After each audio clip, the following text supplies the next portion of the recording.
ఏంటి నీ phone busy వస్తుంది? మా నాన్నే మా బావకిచ్చి పెళ్లి చేసేస్తా అంటున్నారు.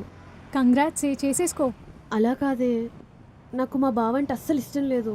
నువ్వెవరిని లవ్ చేయవు, మీ నాన్న చూసిన వాడిని చేసుకోను అంటావు. అవ్వద్దు బువ్వ వద్దు అంటే ఎలాగే? ఆ? అది అవ్వ కావాలి బువ్వ కావాలి కదా. అంటే నువ్వు లవ్ మ్యారేజ్ వద్దు అరేంజ్ మ్యారేజ్ వద్దు అంటున్నావు కదా, అందుకే అలా చెప్పా. నాకు డౌట్, నీకు మ్యారేజ్ అంటేనే ఇష్టం లేదా?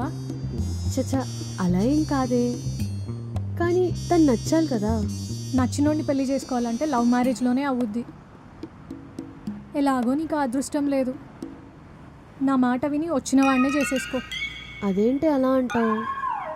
మరి నాకెందుకో నీకు లవ్ ఫీలింగ్ కలిగించే హార్మోన్సే లేవనిపిస్తుంది. ఉన్నవి చాలే, నువ్వు కొత్త డౌట్స్ ఏం సృష్టించకు. అలా నిజంగానే నాలో ఆ హార్మోన్స్ ఏం లేవా అని డౌట్తో నడుచుకుంటూ వెళ్తున్నప్పుడు మా చెల్లి పక్కన ఉన్న సిద్ధుని చూడగానే నా హార్ట్ బీట్ ఏదో తమన్ బీట్స్ వాయించినట్టు చాలా గట్టిగా కొట్టుకుంది. అలా జరగడం నాకు అదే ఫస్ట్ టైం.